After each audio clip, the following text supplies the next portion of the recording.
Assalamualaikum warahmatullahi wabarakatuh. Perkenalkan, kami dari kelompok 8 akan mempresentasikan hasil diskusi kami mengenai jenis-jenis serangan. Tapi sebelum itu, kami mengucapkan banyak terima kasih kepada Bapak Haris Trisaputra MKOM selaku dosen pengampu pada mata kuliah Keamanan Sistem Informasi. Sebelum masuk pada materi, izinkan kami memperkenalkan diri terlebih dahulu.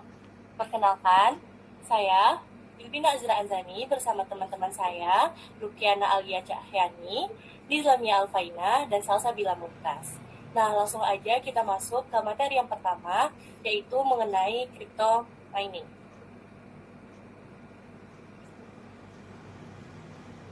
Oke, jadi crypto mining itu pada dasarnya adalah proses yang legal untuk menghasilkan mata uang kripto dengan memanfaatkan daya komputasi seperti CPU atau GPU. Namun, dalam konteks keamanan jaringan, aktivitas ini bisa berubah menjadi ancaman yang disebut dengan cryptojacking. Cryptojacking terjadi karena proses penambangan dilakukan tanpa izin dengan memanfaatkan perangkat milik orang lain. Biasanya, penyerang menyusupkan malware atau skrip berbahaya ke dalam sistem korban. Akibatnya, perangkat korban digunakan secara diam-diam untuk cryptocurrency sehingga sumber daya seperti CPU menjadi terbebani dan dimanfaatkan untuk keuntungan penyerang. Lanjut, cara kerja dari cryptojacking. Nah, cara kerjanya itu dimulai ketika penyerang menyebarkan malware atau skrip berbahaya melalui berbagai media, seperti website, email, atau software yang tidak aman. Setelah itu, malware tersebut masuk ke perangkat korban, baik melalui proses instalasi maupun dijalankan langsung di browser tanpa disadari oleh pengguna. Selanjutnya, aktivitas tersebut akan berjalan di background secara tersembunyi sehingga tidak mudah untuk terdeteksi. Ketika sudah aktif, program akan menjalankan proses mining dengan memanfaatkan sumber daya perangkat korban seperti CPU atau GPU. Nah, terakhir, hasil dari cryptocurrency-nya yang diperoleh tersebut akan dikirimkan langsung ke e-wallet milik penyerang. Lanjut, cara mengatasi cryptojacking. Ada beberapa langkah yang bisa dilakukan. Yang pertama, itu dengan menggunakan antivirus atau malware untuk mendeteksi dan menghapus program berbahaya dari perangkat. Yang kedua, itu rutin melakukan update sistem dan aplikasi agar celah keamanan bisa ditutup dan tidak dimanfaatkan oleh penyerang. Yang ketiga, menghindari mengunduh file atau software sembarangan, terutama dari sumber yang tidak terpercaya. Selanjutnya, penting juga untuk memantau penggunaan CPU atau GPU. Jika terjadi peningkatan yang tidak wajar, itu bisa jadi tanda bahwa adanya aktivitas yang mencurigakan. Selain itu, kita juga bisa menggunakan extension browser anti-mining untuk memblokir script mining dari website. Dan yang terakhir, itu selalu waspada terhadap link atau email mencurigakan, karena sering digunakan sebagai media penyebaran malware. Nah, mungkin segitu dulu materi yang dapat saya sampaikan. Materi berikutnya itu mengenai social engineering yang akan dijelaskan oleh teman saya Nizla. Kepada Nizla dipersilakan. Oke, baiklah. Di sini saya akan menjelaskan tentang social engineering. Nah, yang pertama itu ada pengertian dari social engineering. Nah, social engineering itu adalah teknik serangan dalam keamanan sistem informasi yang memanfaatkan manipulasi psikologis manusia untuk mendapatkan informasi rahasia seperti password, data pribadi, atau akses sistem. Nah, berbeda dengan serangan teknis atau hacking, social engineering itu lebih fokus pada kelemahan manusia atau human error daripada kelemahan sistem. Nah, contohnya itu adalah penipuan via telepon mengaku sebagai admin, email phishing yang meminta login akun, atau orang yang menyamar untuk masuk ke ruangan terbatas. Selanjutnya, itu ada cara kerja dari serangan social engineering. Yang pertama, itu pengumpulan informasi atau information gathering, yaitu penyerang mencari data korban, misalnya dari media sosial, email, atau lingkungan kerja. Yang kedua, itu membangun kepercayaan atau trust building, yaitu penyerang berpura-pura menjadi pihak terpercaya, misalnya admin, teman, atau perusahaan resmi. Yang ketiga, ada eksploitasi atau exploitation, yaitu penyerang memanfaatkan kepercayaan korban untuk mendapatkan informasi atau akses seperti meminta password, mengklik link berbahaya, atau mengunduh file berbahaya. Yang keempat atau yang terakhir ada eksekusi, atau execution, yaitu penyerang menggunakan informasi tersebut untuk mengakses sistem atau mencuri data. Selanjutnya, ada cara mengatasi serangan social engineering. Yang pertama, itu meningkatkan kesadaran atau awareness, yaitu kesadaran pengguna adalah pertahanan utama karena serangan ini itu menargetkan manusia. Yang kedua, ada verifikasi identitas, yaitu selalu memastikan bahwa pihak yang meminta informasi itu benar-benar valid. Yang ketiga, gunakan keamanan tambahan.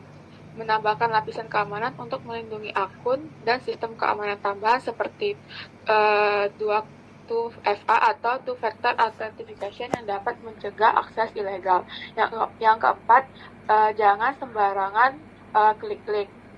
Kita bisa menghindari interaksi dengan tautan atau file mencurigakan. Yang terakhir, yang kelima, ada kebijakan keamanan organisasi, yaitu menerapkan aturan dan prosedur keamanan yang jelas di lingkungan organisasi.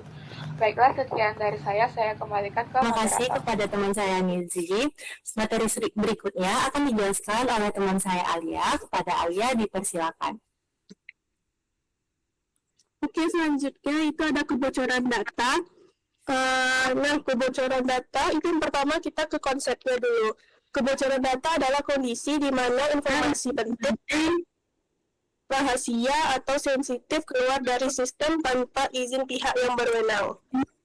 Data yang bocor dapat berupa data pribadi, data keuangan, informasi perusahaan, maupun data strategis lainnya. Dalam keamanan informasi, kebocoran data merupakan ancaman serius karena melanggar prinsip CIH, yaitu confidentiality, integrity, availability, khususnya pada aspek kerahasiaan. Nah, selanjutnya,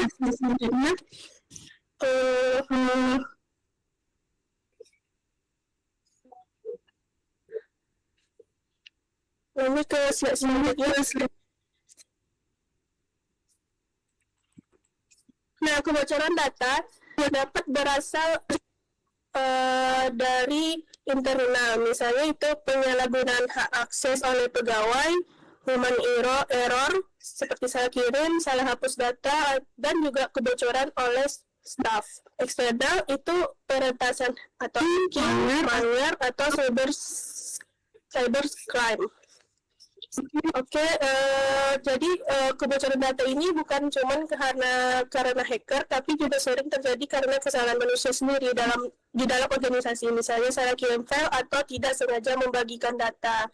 Oke, selanjutnya kita ke cara serangan kebocoran data.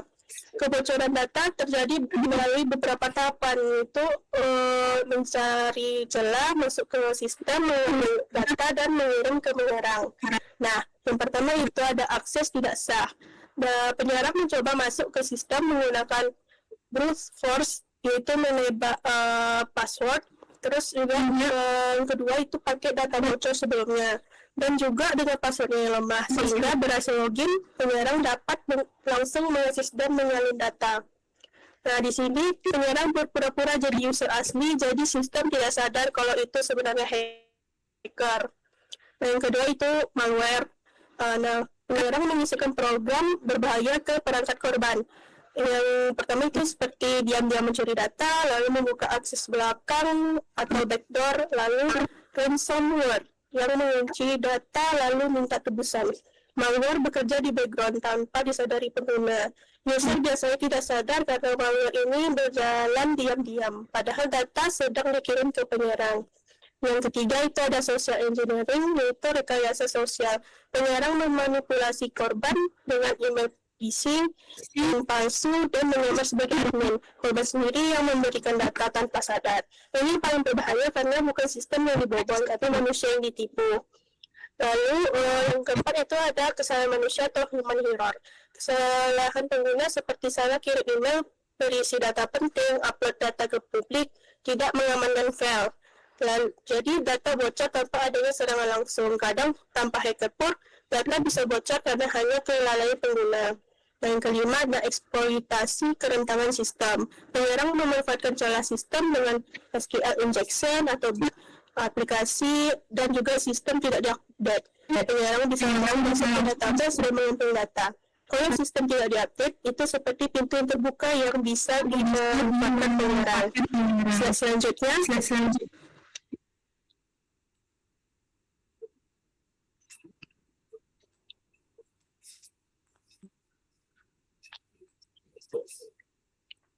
Slide selanjutnya itu cara mengatasi kebocoran data. Pencegahan harus dilakukan dari berbagai aspek. Yang pertama itu pengamanan akses, gunakan 2FH atau MFH, batasi hak akses, kelola akun dengan baik. Jadi tidak semua orang boleh akses semua data. Yang kedua itu teknologi keamanan, yaitu firewall, mengontrol akses jaringan, lalu antivirus dan anti malware, deteksi ancaman. Yang ketiga enkripsi data, melindungi data dan mencegah kebocoran data. Teknologi ini ibaratnya pagar dan penjaga sistem. Yang ketiga itu ada edukasi pengguna melalui pelatihan keamanan, waspada, phishing yang tidak sembarangan klik. User adalah pertahanan pertama. Yang keempat itu pemeliharaan sistem. Update sistem rutin, perbaiki celah keamanan, dan audit sistem. Sistem harus selalu dijaga agar tidak punya celah. Yang kelima itu ada backup dan monitoring. Backup data, monitoring aktivitas, logging sistem. Kalau terjadi serangan, data masih bisa diselamatkan. Jadi, kebocoran data terjadi pada kombinasi kelemahan sistem dan manusia. Oleh karena itu, perlindungan harus dilakukan secara menyeluruh melalui manajemen sistem dan kesadaran pengguna. Selanjutnya saya kembalikan ke moderator. Baik, terima kasih kepada Alia. Materi berikutnya yaitu mengenai cracking yang akan dijelaskan oleh teman saya Salsa. Kepada Salsa, dipersilakan. Baik, selanjutnya ada konsep dari cracking, di mana cracking adalah aktivitas membobol sistem keamanan dengan tujuan tidak sah seperti mengakses data tanpa izin, mengambil alih sistem, dan merusak atau mencuri informasi. Berbeda dengan hacking yang biasa bersifat etis, cracking selalu berkonotasi negatif dan melanggar hukum. Selanjutnya cara kerja dari cracking. Yang pertama itu ada reconnaissance, yaitu pengintaian, di mana pada tahap ini pelaku mencari informasi tentang target, misalnya alamat IP, jenis sistem operasi dari komputernya, ataupun informasi publik yang ada di internet. Tujuannya adalah untuk mencari celah yang bisa dimanfaatkan. Selanjutnya itu ada scanning atau pemindaian, di mana setelah punya informasi, pelaku mulai memindai sistem menggunakan tools untuk mencari port terbuka atau celah keamanan, yaitu atau vulnerability, di mana ibaratnya seperti mengecek pintu rumah yang tidak terkunci. Yang ketiga itu ada gaining access, di mana tahap ini adalah tahap utama, di mana pelaku mulai masuk ke sistem dengan beberapa metode. Yang pertama itu ada brute force, yaitu mencoba berbagai kombinasi dari password sampai benar. Yang kedua itu ada phishing, yaitu menipu korban agar korban memberikan informasi atau data pribadi, contohnya misalnya lewat email palsu yang terlihat resmi. Yang ketiga itu ada exploit, yaitu memanfaatkan bug atau kelemahan sistem untuk masuk. Yang keempat itu ada maintaining access. Setelah berhasil masuk, pelaku biasanya tidak ingin langsung keluar begitu saja. Disinilah digunakan backdoor, di mana backdoor ini adalah pintu rahasia yang dibuat oleh hacker di dalam sistem agar bisa masuk kembali kapan saja tanpa harus login manual. Contohnya biasanya menanam program tersembunyi ataupun membuat akun admin rahasia. Yang kelima itu covering tracks atau menghapus jejak. Agar tidak ketahuan, pelaku akan menghapus log aktivitas dan menyembunyikan file yang berbahaya. Tujuannya supaya aksi mereka tidak terdeteksi oleh sistem ataupun admin. Selanjutnya cara mengatasi dari cracking. Pertama itu ada keamanan password, yaitu dengan menggunakan password yang kuat dengan kombinasi huruf, angka, dan simbol. Dan juga memanfaatkan MFA atau multi-factor authentication. Yang kedua itu update sistem. Update ini penting karena untuk memperbaiki bug dan menutup celah keamanan yang ada di komputer. Selanjutnya, gunakan firewall dan antivirus, karena firewall ini untuk menyaring akses masuk dan keluar jaringan. antivirus untuk mendeteksi dan menghapus malware. Yang keempat itu ada enkripsi data. Karena enkripsi adalah proses mengubah data menjadi kode agar tidak bisa dibaca oleh sembarang orang. Misalnya HTTPS di website dan data password yang dihash. Kelima yaitu monitoring system. Selalu pantau aktivitas sistem seperti login mencurigakan, akses tidak biasa. Dengan menggunakan IDS atau Intrusion Detection System, yaitu mendeteksi serangan, dan IPS, Intrusion Prevention System, untuk mencegah serangan. Yang terakhir itu ada edukasi pengguna, karena banyak serangan yang berhasil karena kelalaian manusia. Contohnya misalnya klik link phishing yang sembarangan dan menggunakan password yang sama di banyak akun. Jadi penting untuk selalu waspada terhadap hal yang mencurigakan. Baik, saya kembalikan kepada moderator. Baik, terima kasih kepada Salsa. Nah, mungkin segitu dulu pemaparan materi dari kelompok kami. Buat kesimpulan materi kelompok kami yaitu bahwa keamanan sistem informasi itu menghadapi berbagai ancaman seperti cryptojacking, social engineering, kebocoran data, dan juga cracking. Nah, serangan tersebut tidak hanya memanfaatkan kelemahan sistem, tapi juga kelemahan manusia sebagai pengguna. Setiap serangan memiliki cara kerja berbeda, namun umumnya bertujuan memperoleh akses tidak sah dan mencuri atau menyalahgunakan data. Oleh karena itu, diperlukan perlindungan menyeluruh melalui teknologi keamanan, pengelolaan sistem yang baik, serta peningkatan kesadaran pengguna. Teman-teman yang ingin bertanya, boleh ajukan pertanyaannya ya. Baik, kepada Muhammad Rehan Fernando, dipersilakan untuk mengajukan pertanyaannya. Baiklah, perkenalkan, nama saya Muhammad Fernando. Di sini saya ingin bertanya tentang materi bagian cracking. Nah, kenapa penyerang itu selalu lebih memprioritaskan untuk mendapatkan akses ke database guna melakukan offline cracking dibandingkan mencoba masuk melalui login interface secara langsung? Oke, terima kasih ya. Oke, terima kasih Nando. Teman-teman, kami izin diskusi sebentar ya. Baik, pertanyaan Nando akan dijawab oleh Alia. Kepada Alia, dipersilakan. Oke, tes.